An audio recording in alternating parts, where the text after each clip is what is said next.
Number one for anybody is you gotta get quiet sometimes. Sometimes I find, especially with women over 40, all they want is to lose weight, but they're not looking at if they're actually optimizing their health. Eat your breakfast, eat your lunch, eat your dinner. Don't eat anything in between.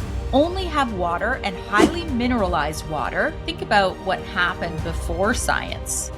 People relied a lot on their intuition. I got to tap into what works for me, not what everybody's dictating is healthy.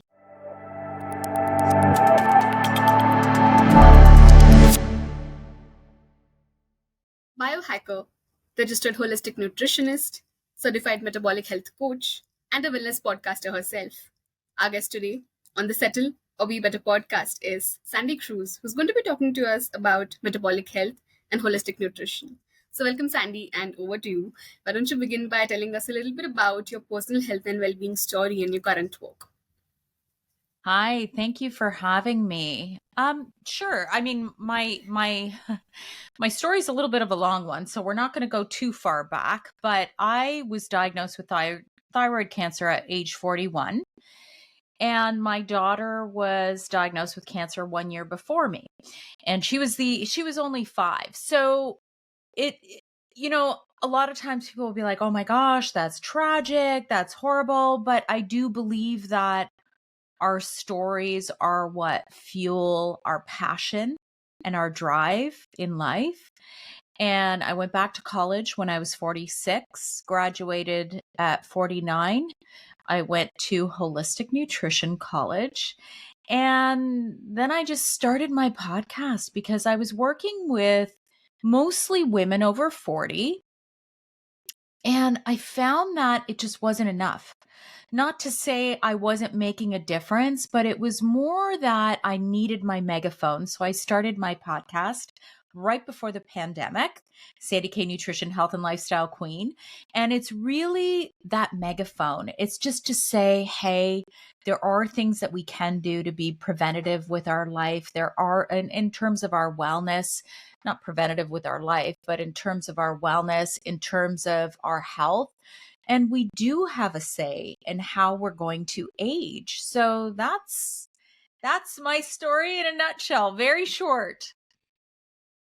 Amazing. That's really great to know. And a link to your podcast would also be in the description below. So our listeners can definitely go right ahead and check it out and check out your page and learn a lot more from you. And, to dive right into our topic today. And you are a holistic nutritionist yourself, right? And we see so many people who talk about holistic nutrition, but I don't think we really understand what holistic nutrition is. I mean, there's so many of these speakers or holistic nutritionists who do practice or who do promote it, who talk about it, but we as an audience don't really even understand why would we go to a holistic nutritionist for, like, how is it different from going to any other nutritionist or any other doctor. So can you just explain a little bit about what is it, and in what situations should we work with a holistic nutritionist? Well, I think it's such a broad term. There's dietitians, there's holistic nutritionists, and you really need to see and assess if you align with this person. There are some nutritionists who focus solely on diet, and same thing with dietitians. And dietitians often, not always, but often they are more Western medicine trained. So they are not looking at, let's say, they're going to say, eat an apple. A holistic nutritionist might say, well, an apple is on the dirty dozen list. So you might want to choose an organic apple. You see what I'm saying in terms of the difference? So that's one factor. And then there are more of what I would say functional nutritionists. So I'm trained looking at symptomatology and how we can utilize food as medicine to help us achieve our health goals. So that's another perspective. So I actually never really focused on diet alone, because the way, if I could change the spelling, I would. It would be spelt WHOLE instead of HOLE, because I believe Holistic health encompasses everything, not just food. We're talking about the body, the mind, the spirit, and the soul. And when you really kind of get in touch with all of those areas and align yourself in those areas, you can truly feel whole. Does that make sense? Absolutely, that makes a lot of sense, and that does gives us a lot of clarity in terms of, how can we really look at holistic nutrition. Good.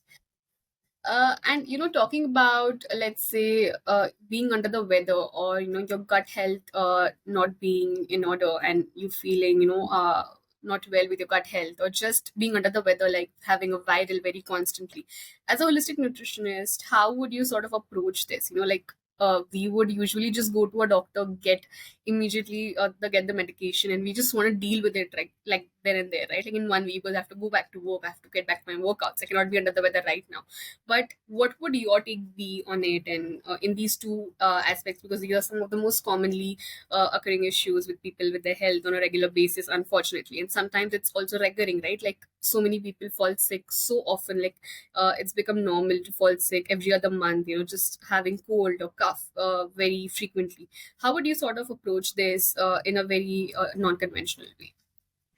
Well, first thing I would assess, what are you eating? What are you putting in your body? Because that is your fuel. So, what is it that you're eating? Are you eating a lot of processed foods? Are you eating out all the time? And you don't really know what the food, like a lot of times we don't know what's in our food. So that's the number one thing. And again, are you like it's never just about the food. So that's first and foremost. Second thing is are you moving your body? How are your nutrients optimized? Vitamin D is critical to so many different functions as it relates to the immune health. And we already know now, studies have shown that I can't tell you exactly the stat, but the majority of individuals who have been diagnosed with an autoimmune condition are also low in vitamin D. It's just one and the same. We also know that post COVID, individuals who are low in vitamin D didn't do as well. So, what's going on with your nutrient status? And a lot of times you can test that through just your symptoms. And then, you look at other things, other factors, such as sleep. How much time are you actually spending on your devices? Are you sitting on your phone all the time? What are you doing for your mental health? Are you spending time in nature? There are so many different things that you can do to actually put all the pieces together and then devise a plan. Well, what works? Okay, well maybe eating a frozen dinner every night isn't a good option. Let's think of different ways that you can actually make a very simple meal for yourself so that you're eating real food. That's always the place to begin. And then of course, I always say you got to get blood work. You got to know the basics. If you don't know where you stand in some of those important nutrients, then you need to make sure that you actually follow and check. So go to your doctor, get your regular blood work done so that you can see where you stand and make sure that your levels are optimized. Then the other thing too is, are you cutting out major food groups? Are you maybe doing too much of the fasting? So there's all these trends in our industry. And sometimes I find, especially with women over 40, all they want is to lose weight, but they're not looking at if they're actually optimizing their health and setting themselves up for success to have healthy hormones as they reach perimenopause, menopause, as they age. I don't know if that makes sense to you. Absolutely, that makes so much sense, and it's true that we often neglect just taking a moment, taking a pause, and looking at why is our body reacting this way? Why are we falling sick so often? And we just want to deal with it right away. So this makes so much sense, and I hope our audience is taking notes, and that's how they try to deal with it the next time they're hit with something like that. And something you said before really struck is that we have a say in how we age, right? And that's something that not a lot of us even think about, at least many women in their 40s, late 40s. And you are in your late 40s right now, right? Like I think you mentioned before. Oh, no, no, no, my dear. I'm going to be 54 in January. That's amazing, and you don't look like it at all. And it's really Thank great you. to see you lead by example. And in fact, even after having been struck with an illness, and still moving on with it, and dealing with it, and then being in such great health. So kudos to you. And I hope the women listening to this are also more inspired by this. But you do Thank work a you. lot with women in their 40s, late 40s, right? So what would you say are some things that you sort of change in your life when you hit your late 40s that you were doing earlier? Some things that you eliminated, something that you added in your life the way you were doing it before. And what are some things that of course, everybody's health is very different. It will depend on their history and the genetics, so many other things. But what would be some of the non-negotiables that certainly women over 45 can start doing in order to to achieve wholesome wellness? Okay, why don't I make it simple? I'm going to give you two things that are critically important for women over 40. Number one is sleep hygiene. So if you have, and listen, there's a lot of times, I don't know if you're a parent, but I'm a parent, and some parents tend to be those helicopter parents where we're just too involved in our kids' lives. We do homework with them every night. We're driving them all over the place. Like, you know, one thing I say, and I say this to my husband, I'm like, I'm pretty happy about the fact that we never did homework for our kids or with our kids. We always let them. We're like, this is your department. And I think this is key for women's sleep and women's stress. So those are the two things, sleep and stress. When we are women over 40, I feel like we tend to take too much on and we need to start delegating more. And when I say delegate more, don't take on your kids' problems. It's hard. Listen, I mean, if your kid's hurting, you're going to hurt. But I'm talking about don't take on more than you really need to take on.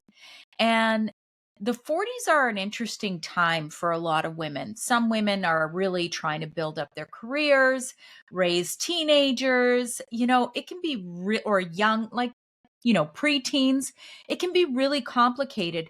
And ensuring that our lives are still separate from our family and our children so that we can optimize our sleep, we can optimize our stress resiliency. I think those are the two most important things for sure. Got it. Absolutely. I mean, I see my mom or my friends' moms, like they are always, so many other things seem so much more important than taking care of their own health and prioritizing their own time, because that concept just does not exist for many women in their lives for decades, right? And that's a sad reality. And I hope that they do take the initiative, they do prioritize their own health. And just taking care of your sleep and managing stress, they seem like such little things, like, oh, I do that on the weekends, but how a major impact that would have if just these two things would become a little more important to you and you would start taking care of that. So that makes so much sense. Thank you for sharing that.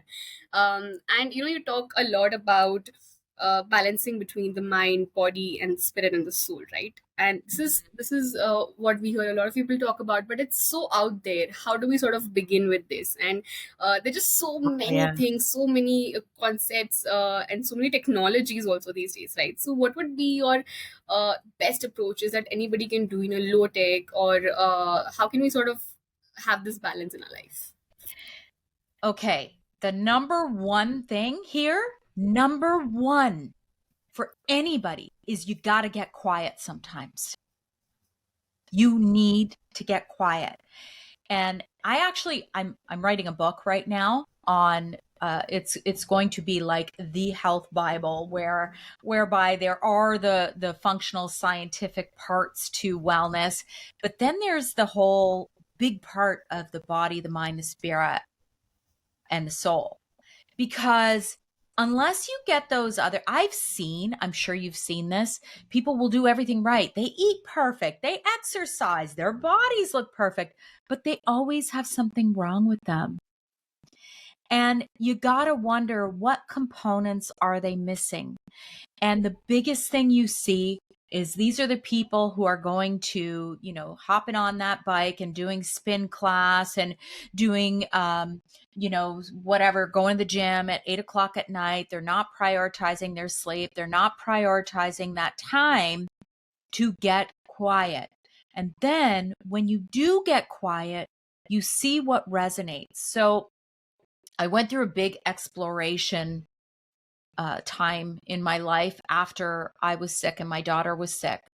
And I was trying to figure out, how do I connect to make myself feel better? Because I felt really low and I was in a state of victim consciousness. I don't know if you know a lot about that, but it's when you are feeling, oh, poor me. Oh no, my life, like, why is this happening to me? And I think this happens to a lot of people when they hit that kind of that bump in the road where something isn't going right. They're going through a divorce. One of their children gets sick. They get sick. A family member, a lot of times women in this age category, we're like the sandwich generation. We often have elderly parents and we're still taking care of children at home and we're trying to keep all the balls in the air and it's hard. And so I got quiet. I actually got really into feng shui. This would have been probably almost 12 years ago because I started studying energy and vibration. And that seems to be a big, term, like how are you vibrating and vibing high. And there's just so much more to energy and manifestation and all of that than people really understand. Like, it's not about making a wish and saying, poof, okay, now it's going to come true. It's a full moon. I did my whole release and now it's a new moon. And this isn't the way it works. It's way more complicated, but the number one thing that you can do is get quiet. So here's another example. People will be like, okay, I got to go and get my nature walk in. And then they'll put on headphones and they're not even paying attention to what's around them. And so, the number one thing I always say is wherever you are, I'm sure you can find a little piece of nature. I understand, people who live in big cities, but I'm sure you could find a park I'm sure you could find any place like that where you can just go and observe. And when you get quiet, it's like you start to notice things and then you might want to go home and you might want to journal. So I have a degree in English literature. That was my first education. And I always fall back to writing. Maybe that doesn't resonate. Maybe it does. You can, think of something that resonates, but it's that whole connection. And then I can give you some tools really to biohack that connection as well, if you're interested in hearing about that. Absolutely, yes. So, because I know, you and I kind of briefly touched base before, and there's so many different ways that people will observe, but sometimes people they can't connect. It's like you've got a mind that's so busy that you don't know how to even meditate, or you're like, am I even meditating? I don't even know. Am I doing it right? Right? And so obviously I'm going to say the most natural way to get quiet is to go for a walk in nature, wherever you are. Don't listen to my podcast. How about that? Don't listen. Take the headphones off, just be present. But another tool that I absolutely love is Newcom. I don't know if you know a lot about Newcom. Sorry? Newcom. Not really. Okay, so that's a biohack. It's called it's Nucalm, Okay. Newcom. Okay. And have you heard of binaural beats? Or Yes. it's kind of, so it's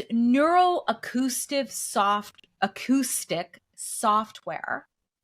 There's actually discs that you can buy. That's That's a tattoo. But there's a disc that you can buy and you put it on your pericardium 6. So it's about 3 fingers down from your wrist. And it really helps to relieve stress. There's different ways that you can use their software. You can actually calm the mind. You can take a power nap. You can do visualization. And they actually use sound frequencies, binaural beats, all of that within this neuroacoustic software. And I've done a lot of visualization with that. And I have done a lot in terms of calming the mind. I find it to be extremely powerful because I also have that mind where I can't really settle that easily. So that's one thing I love. I also love Brain Tap. Have you heard of Brain Tap? Yes. Yes, we did have Dr. Patrick on the podcast, in fact.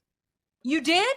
Okay, Yes. I've interviewed him. I'm interviewing him again. I've interviewed him once, but I'm going to be interviewing him again in a couple of weeks because Brain Tap is the other one that and the way that I feel like both modalities can help with visualization, mindset, meditation, calming the mind, stress relief, lack of sleep. I mean, these two biohacks can help with a lot of things. And to me, I see them almost as like fast tracking that mindset to get you where you need to go. Does that make sense? Absolutely understood, and these are some great insights for our audience. And it's true, right? Like, you are stepping on some of the biggest stages of biohacking. Right now, you're going to be the speaker. You do meet a lot of people in this world. The top leaders, the speakers, and you have had them on your podcast as well. And there's so many people talking about multiple biohacks. How do you sort of understand what works for you? Do you ever get overwhelmed, because you are being exposed to so much information, so many biohacks, so many new studies? It's hard to keep a track on, right? Like, I mean, that's something that even our audience might be facing when we put up 2 new episodes every single week, and every speaker is talking about something new, and we're like, what are we supposed to begin with? Because there's so many things to get started on, and I'm already too late. So how do you sort of find the balance, and how do you know what is right for you? I think the number one thing is, first of all, knowing what you need. So, unless you get quiet, you're not going to know what you need. Where do you need help? And then, so I'll give you an example. A practice that I've never stopped is sauna and red light. So, back when everybody started building gyms, so this is, I don't know, well, people have had gyms in their house for a long time, but let's call it 5 or 6 years ago. Instead of building a gym, we built a therapy room, and within that, infrared sauna and Juve. Have you heard of Juve? No, I Juve, haven't. red light therapy. Oh, Um, yes. it's like I have the panel that is like floor to ceiling panel, and these are biohacks that I have never stopped, even in the summer. Listen, it's harder to get into a hot sauna and sweat like crazy, but I know the benefit and I know what it's doing to my body for detoxification because I regularly do HTMAs, so hair tissue mineral analysis, to see what's going on in terms of my minerals. Do I have heavy metals in the body? And I'm always like, I'm clean. I'm clean, let me tell you. And so those are biohacks that I'll never stop. And then, the stuff with the mind, if you can get your mind straight, you can do anything to optimize your health. And so detoxification and things to optimize the mind, I would say, are two of the biggest ways in which someone can kind of hone in on what would be beneficial. Absolutely. Understood. That really does eases it down for us a little bit. And in terms of how can we look at all the information that we're consuming and to pick from it what we really need and what our body really needs. So that makes so much sense. Thank you for sharing that. And lastly, you like you said, you've worked with a lot of women over the over 40s. What is your take on cold plunging and fasting for women over 40, because Ah, these are the two new big happening things when you talk about health and biohacking, and everybody is too excited to get started with it, and sometimes we might go wrong. So what is your take on women approaching these two practices over 40? I have some pretty strong opinions about it. I feel like we get bombarded with a lot of health information that comes from a male perspective, and it doesn't necessarily suit us as women who are close to menopause or going through menopause or even post menopause. I feel that what's applicable to men is not necessarily applicable to women. And I'm not saying that cold plunge doesn't have its scientific benefits, but it doesn't mean it's going to resonate with you, and it doesn't mean it's going to help you. Same thing with fasting. So I fasted. I did intermittent fasting. I even tried water fasts. I think the longest I went was 3 or 4 days, something like that. I got really sick afterwards because there was obviously a reason why I got sick. Perhaps my minerals were not balanced. I didn't have a strong enough foundation. I'm following and listening advice from men who do it, and we're not little men. That's the number one thing I want to say. So when you hear, I don't know if I should say this, but I call it the maniverse. There's so many big names right now who are really spitting out all this science. And I'm like, you know what? Science does not mean it's going to be applicable to you as a woman over 40. Period. End of story. So last year, I was doing intermittent fasting. I did all the other fasts. And meanwhile, I became a pre diabetic while doing it. And here I am, a functional nutritionist gaining weight. And I'm like, how humiliating is that? And I'm listening to the male experts. And I'm like, no, I got to start listening to what's working for my body. I actually have reversed. I wasn't a diabetic. I was pre-diabetic. I had an HbA1c of 6.1, which put me in a pre-diabetic category. Right. And I became a metabolic balance coach mostly because I needed it myself, and I needed to understand and learn what was going on, because I'm like, I don't get it. Like, I eat healthy, I exercise, I've been working with a personal trainer for 5 years. Like, what's going on with me? And this is when you go, I got to tap into what works for me, not what everybody's dictating is healthy. Understood. And since you did talk about diabetes, type 2 diabetes is unfortunately one of the most common diseases in India.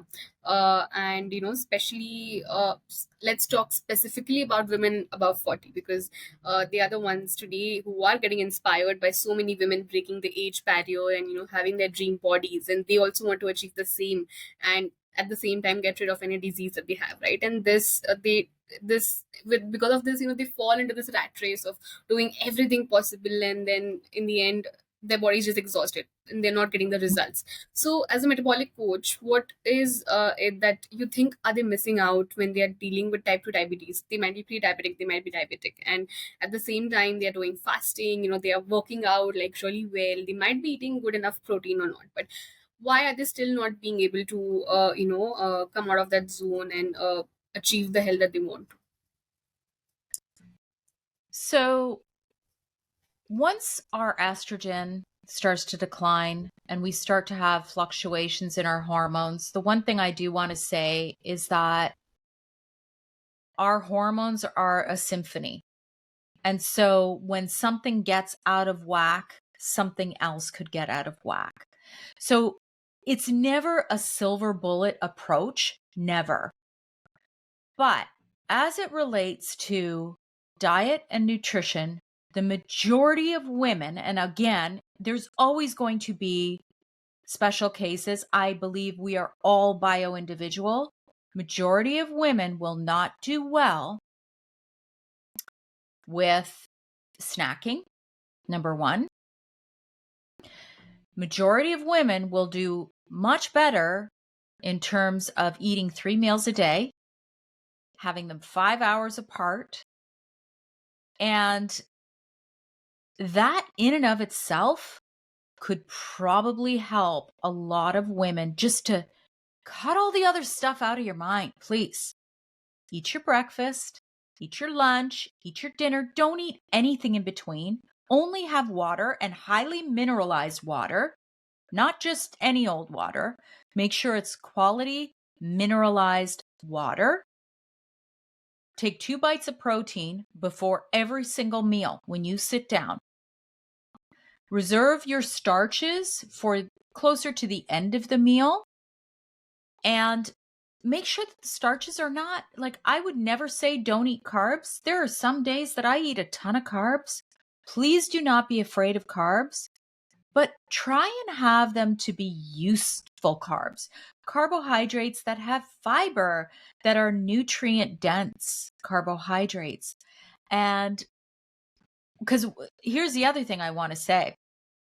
What often happens with women when they are doing this intermittent fasting, and let's say they're like, "Oh, I need my eating window to be this small and I got to fit everything in here." So what can happen is, let's say they don't have their first meal until 12 o'clock. Then they start their eating window at 12 and they are starving. And so it's like they're gorging, like all for that. Let's say your window is, I don't know, 8 hours window, eating window, right? You might be gorging, or you might have 2 meals and then not have enough protein in the body and not have enough nutrients. This is why I'm like, everybody just be balanced. If you look back at the Paleolithic times, I always look back at that, or I look back at my parents and how they grew up on, traditional farms. They didn't eat all day. We are not cattle. We are not designed to be eating all day, because every time you eat, you must call upon insulin to come to the rescue and lower that glucose. So think of it almost as a signal that gets worn out. If you're grazing all day, or you're eating within a certain period of time, like, just eat 3 meals a day and don't snack. Pretty simple, Absolutely. right? Absolutely, that makes so much sense. And just not snacking is a big thing. I mean, when we say fasting, immediately we want to go for a 16-hour fast and or 20-hour fast or water fast, but we don't even think about just starting with probably cutting out the snacking, probably eating more nutrient dense foods in your main meals, right? So that makes so much sense. And what you said about breaking our fast, we do, push ourselves to get that 16 hours, and then we are so hungry to stuff ourselves with everything we see. The first thing that we see, we probably don't even have the energy to cook our meal that time when we break our fast. So we do end up eating all Yeah. the wrong things when we do that. So that's very true. And the other thing I want to say, and it's just, I do find it kind of amazing with the whole fasting thing. One thing that people don't often consider is, how is it making me feel? Am I stressed out? Because guess what that's doing? That's going to raise my cortisol and raise my stress levels. And then that could impact my thyroid, right? Because when cortisol goes up, it can have an impact on your thyroid, right? So your thyroid's going to say, oh my God, she's stressed. We got to go into reserve and preserve mode. So let's slow everything down. Right. So this is why I'm like, it's a symphony. And when we're messing with that symphony, we could really, really mess up our overall health and wellness. Absolutely. And yeah, we do forget to understand that fasting is a type of a stressor and we are doing it intentionally. And how much should we do it and how longer should we push ourselves? And also, I think for women, correct me if I'm wrong, but it's important to vary the kind of fast that you do even throughout each week of the month, right? Because sometimes we just begin with intermittent fasting and it's 16 to 8 ratio. And we just keep on doing that for months and we might get some results in the first month itself, but then nothing after that. And you're wondering, I'm doing all of this fasting, I'm eating right, but why isn't it happening? Yeah. Sorry, are you asking me why is it, or are you? As in, is that correct? Like, correct me if I'm wrong. I mean, shouldn't women fast more differently, as in it shouldn't be just one type of fast that we should continue for a very long period of time. Well, I think really with women too, we're more complex because we have cycles until we reach menopause. So if you think about how we are, think about this. Once you get your period, you're feeling like, oh, you're more chill. You're like back to normal. The bloating is gone. You're feeling really good, right? So that might be the time that you would be okay with fasting. Let's say you're, in the second half of your cycle and you're trying to fast the same as you would in the first half of your cycle, you might not be as successful, right? Because there's that whole parasympathetic versus sympathetic nervous system, right? So you tend to be, and I hate using these, whatever you call them, like, oh, she's nasty right before her period or whatever. But the fact is, it's physiological. So you are in a more stressy mind frame before your period. It's just the way our bodies work. It has to do with how our hormones are. So fasting might not work for you during the latter part of your cycle. Absolutely. Understood. I hope the women listening to this are taking notes and they do go out there, research more, study more, and learn more about this from more speakers like you before jumping right into it with the first information they get. And also, something I want to add with what we were talking about scientific research, every time we hear it's science backed or it's research backed, we are completely confident about it and we go right into it. But we forget to see, especially for women, that has the study been done with women? Has it been done with women over 40, or Yeah. with what is the study about? Like, we don't even read that, we just see science back and that's it. Like, it's a green signal and we can just go ahead with it. So that's another important thing that we should definitely consider. And then there's, take the science out of the equation. Do you resonate with it personally? Right. Okay. Like sometimes I feel like, too much focus. Think about what happened before science. People relied a lot on their intuition and whether something felt right. Like, I have been muscle testing my children. You're going to probably laugh at this one. Um, at least 10 years. Like I would muscle test them and go, okay, let's see if this probiotic is something that your body wants today.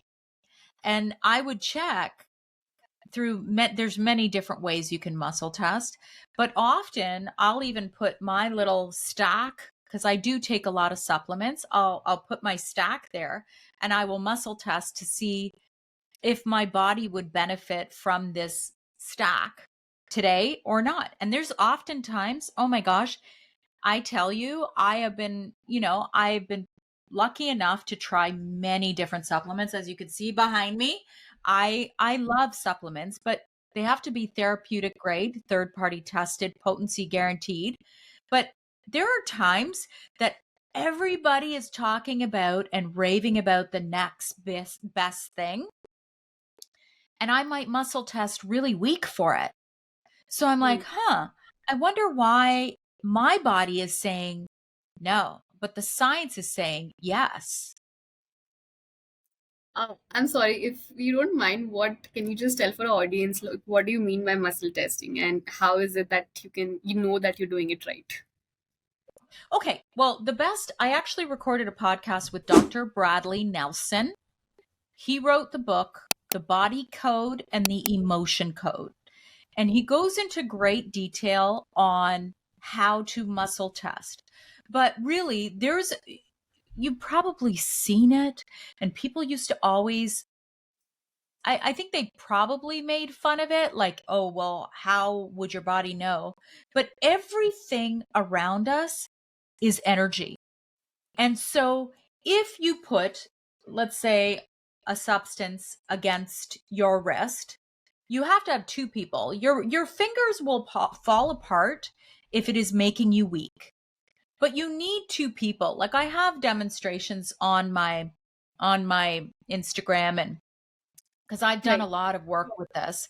Usually when you do it this way, you need two people, but I use a pendulum. every single day, a crystal pendulum. My mom does And too. I use you, pardon? My mom does too. I'm telling you, if you can tap into your higher self, you can get answers for anything that relates to you. It's tougher to get answers as soon as, like, so for example, my kids are both like, I'm an empty nester. They're both away at university right now. And, often if they're having a problem, I ask if I can tap into their energy. So there are ways that you can do that, but typically it's with people who you're very close to. But I tell you, when as soon as you learn this skill, which is, I would say, going one step further than your intuition. You know how you have your intuition, you go, your gut is saying, "Oh, that doesn't feel right." Well, this is almost like okay, this is definitely not right. Right. And this does seem very unreal. This might seem very unreal for a lot of people listening to this. You're like, what are you talking about? I mean, am I supposed to start pendulum dowsing and, working with crystals suddenly? But you know what? You can literally see the results and, see the difference for yourself for people who do work with, crystals, who do meditate, who do work with pendulums. It might seem very out there for you, but just look at them. Like, they have that glow on their face, and it's not because of some skin treatment that they're doing. It just radiates, right? Like, and you would see some person who is like, completely going crazy with all the science and doing everything that's possible out there, and 24 hours is very little for them to even do all the things that they want to. You would see the difference between both of these two people, and I think that's just enough reason to even try it out for yourself for once at least. I mean, there's no harm in it, right? So that's true. I Yeah, and I really recommend you start with, people like Dr. Bradley Nelson. There is a woman she was famous. She was very well known, Dolores Cannon. She's a hypnotist, medium. Her daughter is carrying on her work, her mother's work, because she had passed. But talking about how the body is always giving us signals and signs. Like, for example, anything on the right side is what is happening right now. Anything on the left is more your past. And then you can actually piece together, like, okay, well, why am I having this problem? Anything related, any issues with the hips, the knees, the feet, has to do with moving forward in life. So when you tap into that side, I'm going to tell you, Sakshi, it's the most powerful way to understand your wellness. So you do all the biohacks, you do eat well, you do exercise, you do sleep, you do all that. But then you get into energy, you get into vibration, you get into what actually, of all those millions of things that are coming at you all the time, you might listen to me today and go, "Oh, I'm going to try that." I'm like, okay, well, try it, but see if you resonate with it first. What does Right. your intuition say about what I'm saying? Right? Absolutely. And we did see this change, a little bit of this change happening during COVID, right? Because when we just couldn't get any answers, when we just even some medicines were not working for some people, that's when they did think of going for a different path and trying some of these practices for themselves. So we have seen so many people go through this. And I mean, if we can very confidently hand over our health to another human being, to a doctor, very blindly, like not even looking at the medicines that they're giving us, not even looking at do we need it or not, or all of those things, and we can definitely take a little more ownership and have a little more faith in our intuition and start with these practices. I feel like people dismiss our own wisdom that comes from within us. We have that.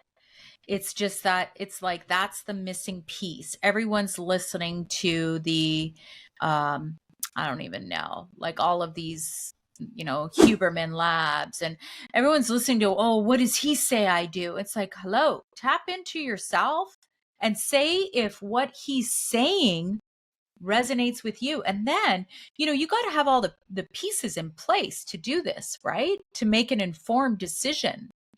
But I even write about this in my book. Nobody knows your body better than you do, not your doctor either.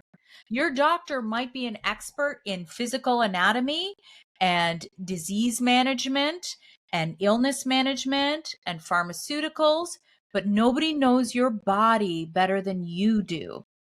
True. Absolutely. And tell us a little bit more about your book now that we have come to an concluding our episode today. Like, when can we expect it and what can we expect from it? And would it be available in India? Well, I'm hoping it's going to be available everywhere.